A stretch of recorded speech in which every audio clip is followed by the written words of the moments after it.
By the time you're watching this video, the time to get the best deals on access to destination ski resorts has long been over. But even with prices at most destinations rising to astronomical levels, there are still deals to be had, even during peak times. In fact, several destinations offer many of the qualities desirable in a ski vacation for only a fraction of the cost of competitors. We've independently reviewed over 75 different ski resorts in North America, and in this video, we'll go through the ones we believe, on average, offer the best bang for your buck. Some of the resorts on this list even offer good values on the busiest weekends and holidays, so if you're still aiming to book a trip this season, this list might be for you. A few quick notes before we jump in. We'll be mentioning a number of average one-day ticket prices in this video. These are weighted averages designed to reflect the purchase behavior of a typical consumer, with weekend and holiday tickets rated more heavily than off-peak weekdays, and advanced ticket purchases weighted more heavily than window rates. And we'll also caveat that we made sure to cover a variety of resort regions in this video. If we went strictly by price alone, nearly every mountain on this list would be in Western Canada. And if you find this information helpful, be sure to like and subscribe. Enjoy!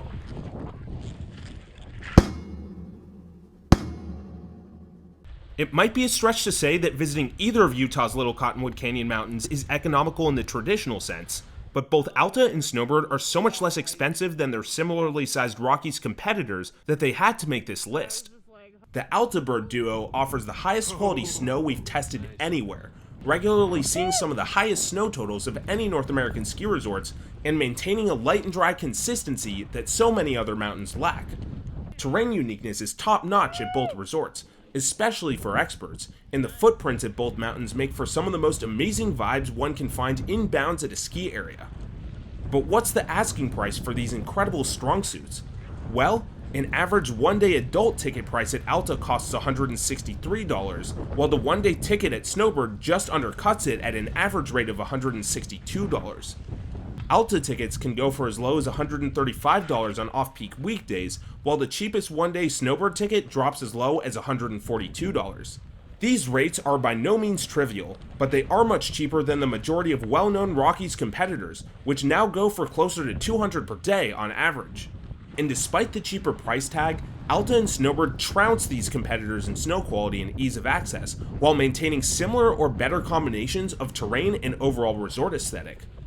So why are these resorts more reasonably priced than competitors? Well, it really comes down to the on-mountain towns, or lack thereof. There's very little going on directly off the slopes at both Little Cottonwood Canyon resorts, and the limited accommodations that do exist are expensive and book up quickly. While the more expensive Rockies destinations offer extensive ski towns or villages to walk around in, Alta and Snowbird really don't. Alta also has a significant catch. It doesn't allow snowboarders, meaning that riders who make their way up the canyon will have to stick to Snowbird.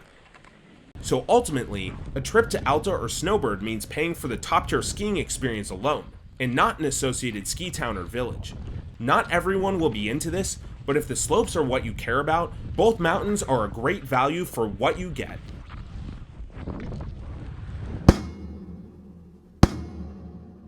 Whistler is a similar story to Alta Snowbird.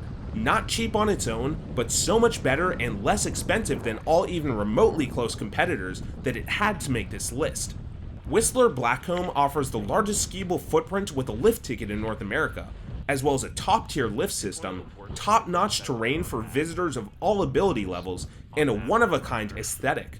There's also an excellent slopeside village to boot. So what does all of this cost for one day of access? Well, on average, it's 196 Canadian dollars, or with today's exchange rates, 145 US dollars. This is well below any even remotely competitive Colorado and Utah competition. Whistler is still the most expensive ski resort in Canada, but it's also by far the best for the average vacationer. So what's the catch? Well, besides the favorable Canadian exchange rate for US travelers, Whistler does occasionally see rain spells, especially in lower mountain areas. While the upper mountain, which is home to the resort's most unique terrain, is more reliable, this can mean you're taking a bit of a risk with an in-advance vacation here. But even on days where it's raining at the bottom, provided it's snowing at the top, which it typically is, Whistler is still well worth the visit and a strong value for what you get. Oh my god. Arapahoe Basin has seen some of the most substantial improvements of any Rocky ski resort over the past 2 decades. The resort has long provided demanding high alpine terrain and a local feel, but it's now gone from a no-frills hill with 100% slow chairs to a modern mountain with 2 high-speed lifts, and has seen its skiable footprint essentially double with 2 major terrain expansions since 2007. And at least during non-peak times, A Basin maintains one of the characteristics it's long been known for, an excellent ticket value. The average one-day lift ticket now goes for around $134, which is still a solid value for the quality snow and terrain this Colorado mountain provides. We'll caveat that weekend and holiday prices can get up to $209, which is completely absurd. But if you go on a weekday, even if you buy your ticket only a few days in advance, one-day adult tickets go for as low as $89. The low weekday prices are really a facet of Arapahoe Basin's nature as a day trip mountain. A Basin doesn't have any on-site lodging, which means it doesn't attract the destination crowd as much as Denver area folks when they're off work. As a result, the resort doesn't see that much traffic on off-peak weekdays and offers much cheaper lift tickets accordingly. For those who choose to visit during these less busy times, the complete lack of lift lines unless it's a powder day is an added bonus. If you're looking for solid slopes for great prices on a weekend or holiday, the nearby Loveland ski area is also an excellent choice. Even on their own merits, Banff's destination ski resorts are very compelling alternatives to the much better known US Rockies destinations. The 2 Canadian mountains offer an extensive variety of terrain, excellent snow preservation, and some of the most incredibly beautiful ski slopes out there. But Lake Louise and Banff Sunshine also stand out with their lift ticket price tags. At just $109 for an average one-day ticket at Sunshine with current exchange rates, and $107 for an average one-day ticket at Lake Louise, these resorts charge far less than several of their American counterparts, even some that aren't even close in on-mountain comparability. So what's the catch with these? US visitors will benefit from the exchange rate, which accounts for some of it. But there are a few other circumstances that might give some vacation goers pause. First off, the nearest airport is Calgary, and flights, especially convenient ones, can get fairly pricey. Depending on where you're coming from and how close to your date you book, this can cancel out the price savings from the tickets. Secondly, the Banff region occasionally undergoes extreme cold spells, with temperatures dropping as low as -30 degrees Fahrenheit for days at a time.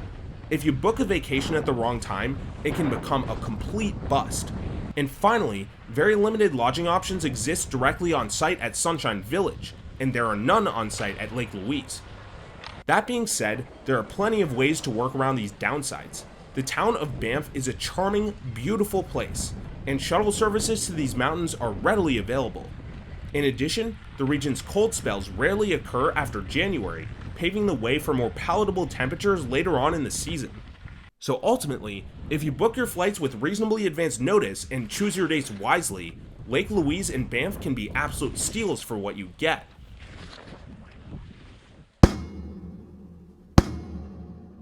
While it might not have the raw acreage to beat its Little Cottonwood Canyon cousins, Utah's Brighton offers nearly as good snow for a solid discount. The average one-day lift ticket price at Brighton goes for just $119, while tickets can go for as low as $95 on off-peak weekdays. These rates are far below both Alta and Snowbird, as well as most of the well-known Rockies destinations. Brighton is also one of the most family-friendly resorts in Utah, with plenty of easier terrain that some of its neighbors lack in large quantities, and one of the best for terrain parks, making the resort an especially good value for those who value mellow slopes and freestyle terrain. Brighton's size is really the main drawback for its lower ticket rate. The resort's 890-acre skiable footprint and 2,000-foot vertical drop aren't bad, but many competitors offer more. Additionally, on-site lodging is quite limited, but the unparalleled Cottonwood snowfall can't be had for a cheaper ticket rate anywhere else, and unless there's been a serious snow drought or it's a really busy weekend or holiday, it's hard to leave Brighton feeling like you didn't get more than your money's worth.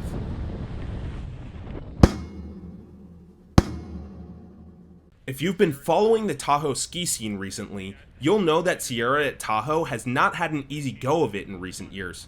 The resort was ravaged by a massive wildfire in August 2021, and the damage was so bad that the resort was forced to close for an entire season to restore operations. But this season, Sierra at Tahoe is back, and while its footprint may look quite a bit different, one thing hasn't changed: a reasonable value prop. One-day adult tickets average just $108 per day, with the rate going for as low as $86.40 on off-peak weekdays.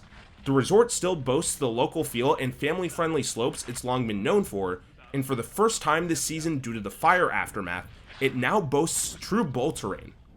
With the exception of some remaining fire recovery work that's expected to wrap up by next season, the one real catch to Sierra is its lack of good nearby lodging. There aren't any accommodations on site, and the few inns and lodges within close proximity have very little going on. For most vacation goers, the best accommodations will be in South Lake Tahoe, which is approximately half an hour away. But Sierra is arguably a better resort than many Tahoe competitors on merit alone, and with the ticket rates it has, the mountain makes for an excellent value proposition.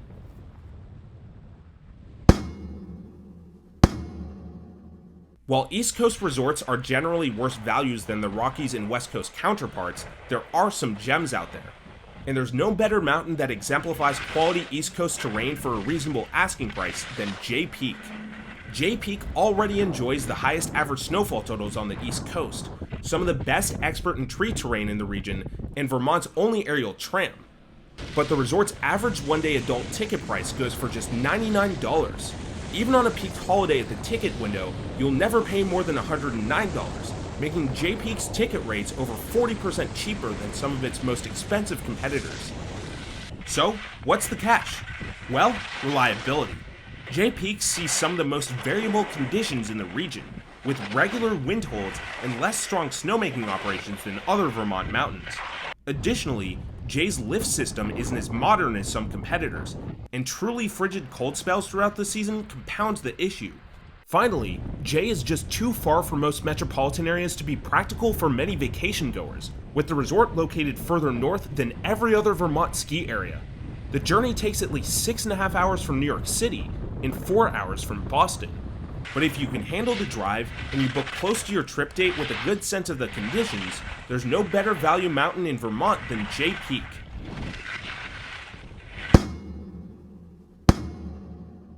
Mount Baker is one of the most insane ski areas we've ever visited.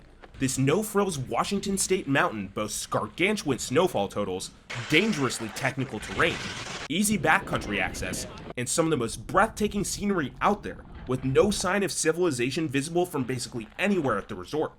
But Baker is also home to some of the best value lift tickets in North America, with one-day adult tickets going for just $95, no matter when you go. Tickets are only available at the window with no advanced purchase option, so there isn't even a need to plan ahead to get these astonishingly low rates. But there is a need to plan for a couple of things if you choose to visit Mount Baker. On-site lodging is not existent. In fact, there's essentially nothing within 30 miles of the mountain. If you plan on a trip here, be prepared for at least an hour-long round-trip drive every day you ski. And if it's near freezing, the access road can be really sketchy. Baker does allow overnight parking, so you may want to bring a tent and sleeping bag if you're doing multiple days. In addition, conditions can be quite variable at times. Visibility is often low, snow quality becomes icy or really heavy if it hasn't snowed in a few days, and rain isn't even out of the question, even in December or January. Finally, Mount Baker isn't the largest or fanciest ski area out there, with just a 1,500-foot vertical drop, little grooming, and 100% slow lifts. But if you go in prepared for the mountain's eccentricities and you hit it at the right time, it's hard to find a better deal for the experience anywhere else.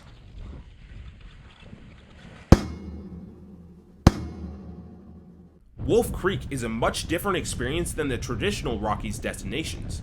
Despite a short vertical drop and limited amenities, this remote southern Colorado resort experiences some of the most consistent snowfall and reliably open slopes in the region, with excellent tree terrain and non-existent lift lines to boot. And to top it all off, a Wolf Creek lift ticket is an excellent buy, with an average one-day lift ticket going for just $89. Even on peak holidays at the ticket window, prices never rise above $95, which is insane for a mountain with such consistent powder and low crowds. Besides the short vert, Wolf Creek's low ticket costs can arguably be attributed to its incredibly remote location and lack of on-site lodging. Wolf Creek is several hours from the nearest major cities, with Santa Fe, Colorado Springs, Albuquerque, and Denver, all about 3 to 5 hours from the resort. The resort is also at least 20 miles from the nearest lodging options. But if you're looking for high quality snow at a reasonably solid resort for a bargain basement price, few mountains are better choices. In fact, Wolf Creek tops all the other mountains we've visited in terms of overall ticket value, except one.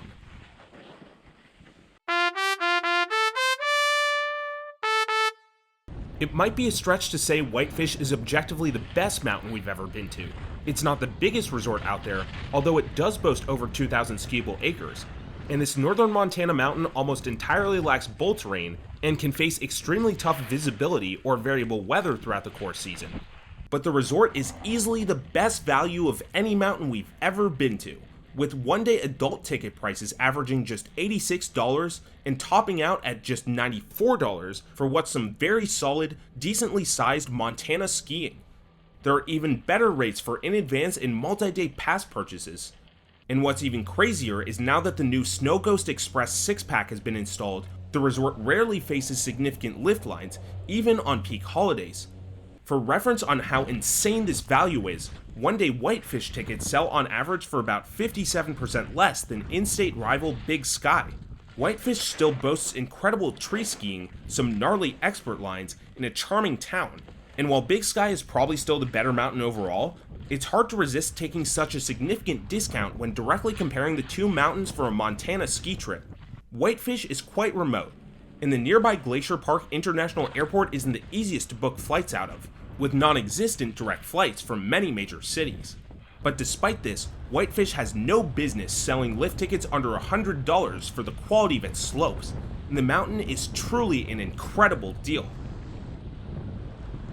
So those are 10 of the strongest value destinations we've visited in North America. All of these resorts offer well above average on-mountain experiences for lift ticket prices that undercut scores of similarly good competitors. Many of the resorts on this list are still expensive on their own. Paying over $100 per day for any mountain is not trivial, but if you're going to be dropping the money, it's hard to have your dollar go further than at these peaks. We also wanted to quickly mention 10 other mountains that weren't highlighted in this video, but are also fantastic deals for what you get.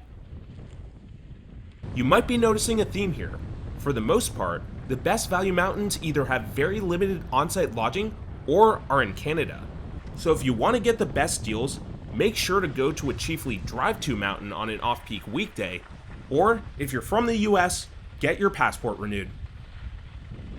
For more information on the mountains discussed here and over 75 North American ski resort destinations, check out peakrankings.com. See you for the next one.